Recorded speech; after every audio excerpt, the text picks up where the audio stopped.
दोस्तों आज की मूवी एक क्राइम थ्रिलर कहानी पर बेस्ड है जिसका नाम है प्रिजनर्स। ये मूवी सन 2013 में रिलीज हुई थी जिसकी IMDb पर रेटिंग 8.1 है। तो चलिए कहानी की शुरुआत करते हैं। कहानी की शुरुआत में दिखाया जाता है कि डॉवर और उसकी फैमिली पेंसिल्वेनिया में रहते हैं और आज सभी लोग थैंक्स गिविंग सेलिब्रेशन के लिए अपने पड़ोसी फ्रैंकलिन के घर जा रहे हैं। डॉवर के परिवार में उसकी पत्नी ग्रेस, बेटा राल्फ और उनकी छोटी बेटी एना है। अब सभी लोग फ्रैंकलिन के घर पहुंचकर उसके परिवार से मिलते हैं और एक दूसरे को थैंक्स गिविंग विश करते हैं, जिसके बाद सभी लोग सेलिब्रेशन की तैयारी में जुट जाते हैं। तभी एना और फ्रैंकलिन की छोटी बेटी जॉय पार्क में घूमने की परमिशन मांगते हैं। डॉवर उन्हें अपने भाई को साथ लेकर जाने के लिए कहता है, जिसके बाद चारों बच्चे बाहर घूमने के लिए चले जाते हैं। तभी सड़क पर एक RV वैन दिखाई देती है और एना खेलने के लिए उसके ऊपर चढ़ जाती है। राल्फ उन्हें ऐसा करने से रोकता है और वापस घर चलने के लिए कहता है। इस RV वैन में एक शख्स भी होता है जिस पर ये लोग ज्यादा ध्यान नहीं देते। अब सभी लोग डिनर करने के बाद एंजॉय करने लगते हैं। तभी एना कहती है कि मैं जॉय के साथ घर जाना चाहती हूँ ताकि हम लोग साथ मिलकर अपनी खोई हुई सीटी ढूंढ सकें। ग्रेस उन्हें अपने भाई बहन के साथ घर जाने की परमिशन दे देती है,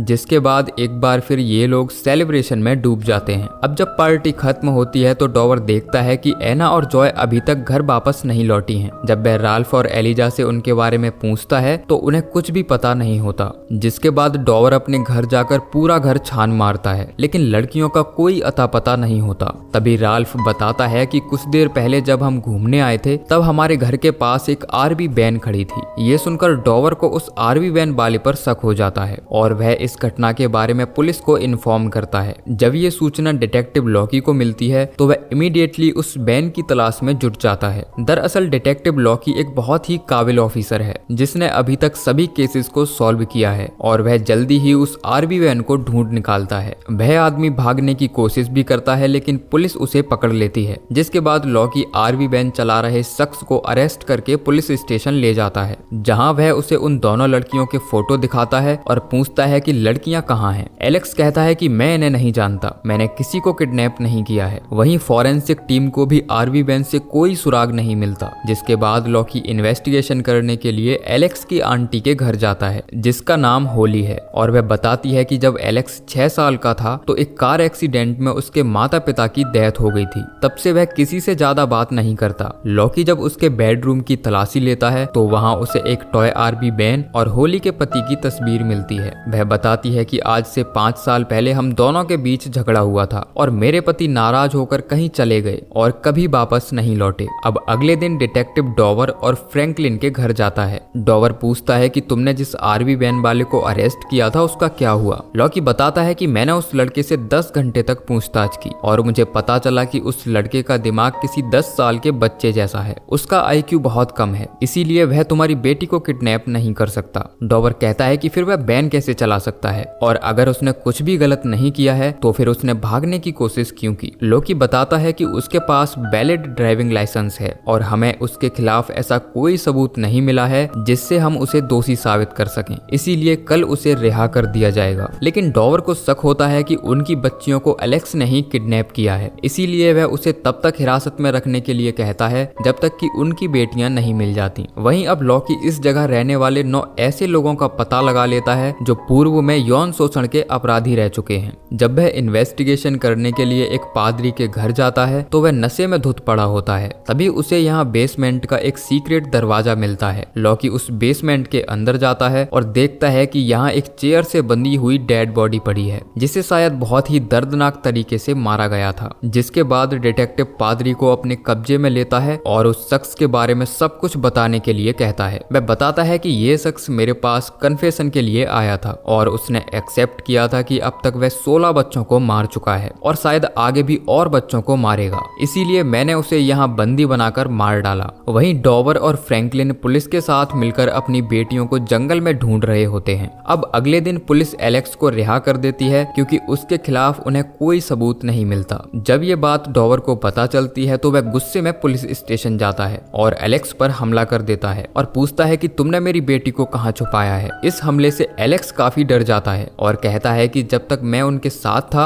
वह तब तक रोई नहीं थी। तभी पुलिस डॉवर को भी हिरासत में ले लेती है लेकिन उसे वार्निंग देकर छोड़ दिया जाता है। अब एलेक्स ने जो डॉवर से कहा था वह डिटेक्टिव लॉकी को बताता है, जिस जिसके बाद लॉकी कंफर्मेशन के लिए उस बूढ़ी औरत के घर जाता है, लेकिन एलेक्स किसी भी बात को स्वीकार करने से साफ मना कर देता है। वह कहता है कि मैंने ऐसा कुछ भी नहीं कहा। अब उन बच्चियों को गायब हुए 2 दिन बीत जाते हैं, लेकिन अभी तक उनका कोई सुराग नहीं मिलता। वहीं डॉवर की पत्नी ग्रेस का रो रो कर बुरा हाल है और वह सोने के लिए नींद की गोलियां लेती है। अब जब शाम होती है तो डॉवर अपनी कार से एलेक्स के घर जाता है और छिपकर उसका पीछा करता है। तभी वह सुनता है कि एलेक्स वही गाना गुनगुना रहा है जो डॉवर अपनी बेटी को सुनाया करता था, जिसके बाद डॉवर का शक और पक्का हो जाता है और वह एलेक्स को गन पॉइंट पर लेकर उसे किडनैप कर लेता है। अब अगली सुबह डॉवर फ्रैंकलिन के साथ अपने पुराने घर जाता है, जहां उसने एलेक्स को बंदी बनाकर रखा है। वह बताता है कि ये शख्स पागल नहीं है, बल्कि पागल होने की एक्टिंग करता है और पुलिस इसे पागल समझकर छोड़ देती है। इसीलिए हम इसे तब तक मारेंगे जब तक ये सच नहीं बता देता,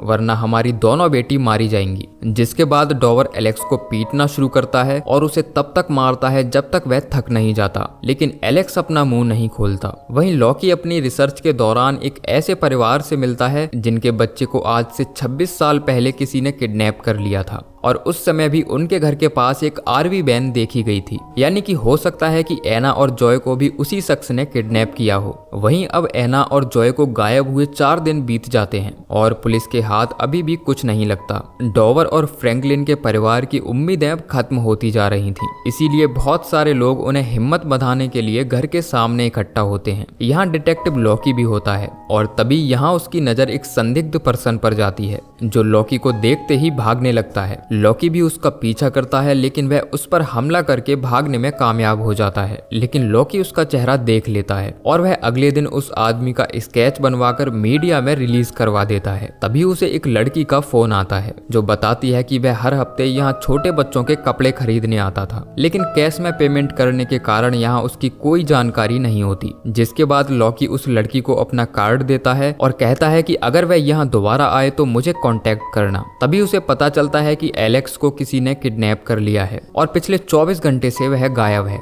वहीं फ्रैंकलिन की पत्नी नैन्सी एलेक्स से मिलने उस पुरानी बिल्डिंग के अंदर आती है और उसे अपनी बेटी का फोटो दिखाकर उसके बारे में बताने के लिए कहती है, लेकिन एलेक्स उस पर हमला करके वहां से भागने की कोशिश करता है, जिसे डॉवर और फ्रैंकलिन पकड़ लेते हैं। जिसके बाद डॉवर उसे टॉर्चर करने के लिए एक नया तरीका अपनाता है। वह एलेक्स को एक बहुत ही छोटे केबिन में बंद कर देता है, जिसके अंदर केवल खड़े होने भर की जगह होती है और अंदर बिल्कुल अंधेरा होता है। इस केबिन के अंदर ठंडे और गर्म पानी का शॉवर भी लगा था, जिसे वह एलेक्स को टॉर्चर करने के लिए इस्तेमाल करने वाला है। अब एक रात जब ग्रेस सो रही होती है तभी उसे कुछ आहट सुनाई देती है और देखती है कि कोई शख्स उसके घर के अंदर घुस आया है। साथ ही एना के रूम की विंडो भी खुली हुई है। जिसके बाद वह डिटेक्टिव को फोन करके घर बुलाती है और उसे सारी बातें बताती है। तभी लॉकी पूछता है कि तुम्हारे हस्बैंड कहाँ हैं? ग्रेस बताती है कि उन्होंने कहा था कि वे पुलिस के साथ एना को ढूंढने गए हैं। अब लॉकी को डॉवर पर शक हो जाता है और अगले दिन वह उसका पीछा करता है। वहीं डॉवर एलेक्स पर शॉवर से गर्म पानी डालकर उसे टॉर्चर करता है और पूछता है कि बताओ तुमने मेरी बेटी को कहाँ छुपाया है। इस बार एलेक्स को बहुत तकलीफ होती है और बताता है कि मैं एलेक्स नहीं हूँ, मैं तो बस उनके साथ खेलना चाहता था। इससे पहले कि वह कुछ और बता पाता, लॉकी डॉवर को ढूंढते हुए इस बिल्डिंग तक पहुंच जाता है और कहता है कि मैं जानता हूँ कि तुम्ही ने एलेक्स को किडनैप किया है, अच्छा होगा कि तुम कानून को अपने हाथों में ना लो। जिसके बाद डिटेक्टिव इस जगह की अच्छे से तलाशी लेता है। वह एलेक्स तक पहुंचने ही वाला होता है कि तभी उसका फोन बजता है। फोन पर स्टोर वाली लड़की होती है जो बताती है कि तुम्हें जिस शख्स की तलाश है वह अभी अभी हमारे स्टोर से निकला है और मैंने उसकी गाड़ी का नंबर भी नोट कर लिया है। अब लॉकी उस शख्स के घर जाता है जो उसे देखते ही भागने की कोशिश करता है, लेकिन वह उसे पकड़कर हथकड़ियां लगा देता है और कहता है कि अगर तुमने भागने की कोशिश की तो मैं तुम्हें गोली मार दूंगा। अब जब वह तलाशी लेने के लिए रूम के अंदर जाता है तो देखता है कि यहाँ बहुत सारी क्रेट्स रखी हैं।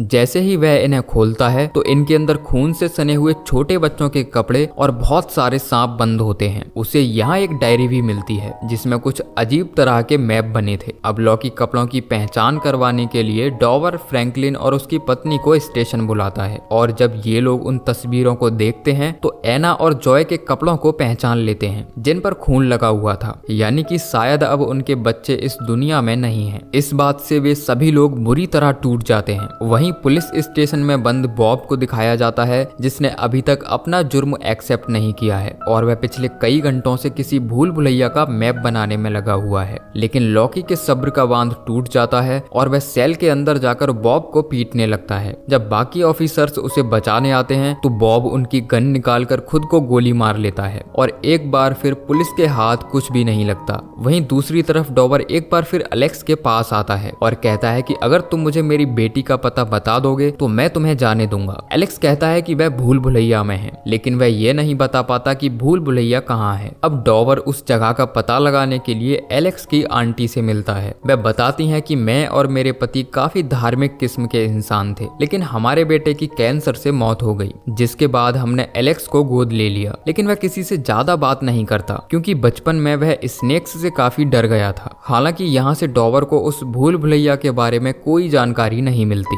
वहीं लोकी उस मैप को बहुत ध्यान से देखता है जो बॉब ने मरने से पहले बनाया था, लेकिन उसे कुछ भी समझ नहीं आता और वह गुस्से में अपने डेस्क पर रखी सारी चीजें तोड़ देता है। तभी उसका ध्यान बेसमेंट में मिली उस डेड बॉडी की तस्वीर पर जाता है और वह देखता है कि बॉब ने जो मैप बनाया है वह उस आदमी के गले में पहने लॉकेट से मैच करता है। तभी लॉकी फॉरेंसिक ऑफिसर से मिलता है जो बताता है कि उन कपड़ों पर जो खून लगा था वह उन बच्चों का नहीं था। जिसके बाद लॉकी जांच करने डॉवर के घर के पीछे जाता है। यहाँ उसे बॉब के फुटप्रिंट्स और एना का एक मोजा मिलता है, यानी कि शायद बॉब उस रात यहाँ एना और जॉय के कपड़े चुराने आया था। तभी ग्रेस के पास नैन्सी का फोन आता है जो बताती है कि हमें जॉय मिल गई है और वह हॉस्पिटल में है। अब डॉवर और ग्रेस हॉस्पिटल पहुंचते हैं और देखते हैं कि जॉय अभी भी बेहोश है, उसे शायद किसी तरह का ड्रग्स दिया गया है। तभी डॉवर उससे बात करने की कोशिश करता है और पूछता है कि एना कहाँ है, लेकिन वह बस इतना ही बता पाती है कि तुम भी वहाँ थे। ये सुनकर डॉवर को कुछ याद आता है और वह समझ जाता है कि एना कहाँ है। तभी लॉकी भी अस्पताल आ जाता है और वह डॉवर को रोकने की कोशिश करता है, लेकिन डॉवर उनसे बचकर वहाँ से भाग जाता है। जिसके बाद लॉकी उसे ढूंढते हुए उस पुरानी बिल्डिंग में पहुँचता है, लेकिन डॉवर वहाँ नहीं होता और तभी किसी के चीखने की आवाज सुनाई देती है और वह देखता है कि डॉवर ने एलेक्स को यहाँ बंदी बना रखा है। वहीं डॉवर एक बार फिर उस बूढ़ी औरत के घर जाता है और कहता है कि मैं जानता हूँ कि मेरी बेटी यही है, अच्छा यही होगा कि तुम सब सच सच बता दो। लेकिन वह बूढ़ी औरत डॉवर पर गन तान देती है और कहती है कि अगर जिंदा रहना चाहते हो तो चुपचाप ड्रॉअर में रखी हथकड़ियां पहन लो। डॉवर ऐसा ही करता है। तभी वह अपने फ्रिज से किसी तरह का लिक्विड निकालती है और कहती है कि अगर तुम अपनी बेटी से मिलना चाहते हो तो इस लिक्विड को पी लो। डॉवर उसे पी लेता है और थोड़ी ही देर बाद उसे नशा होने लगता है। अब वह उसे घर से बाहर लेकर जाती है और कार में बैठकर उसे पीछे हटाने के लिए कहती है। डॉवर पूछता है कि तुम्हें ये सब करके क्या मिलेगा। तभी वह बताती है कि जब हमारे बेटे की कैंसर से मौत हो गई थी तो ईश्वर से हमारा विश्वास उठ गया, इसीलिए हमने बच्चों को किडनैप करके उन्हें मारना शुरू कर दिया ताकि लोगों का भी भगवान से विश्वास उठ जाए और सभी को लगे कि इस दुनिया में ईश्वर का कोई अस्तित्व नहीं है। दरअसल एलेक्स हमारा पहला और बॉब दूसरा शिकार था जिनका इस्तेमाल हम बच्चों को किडनैप करवाने के लिए करते थे। एलेक्स का असली नाम बैरी है। उसने तुम्हारी बेटी को नहीं मारा, वह तो बस उन्हें अपनी वैन में घुमाना चाहता था और उनके साथ खेलना चाहता था। उन्हें किडनैप करवाने का प्लान तो मेरा था ताकि मैं उन्हें मारकर तुम्हें ईश्वर के खिलाफ कर सकूं। तभी वह डॉवर के पैर में गोली मार देती है और वह उसे गड्ढे में गिरा देती है। जिसके बाद वह बूढ़ी औरत उस कार को फिर से गड्ढे के ऊपर पार्क कर देती है और डॉवर की कार को जंगल में छोड़ आती है।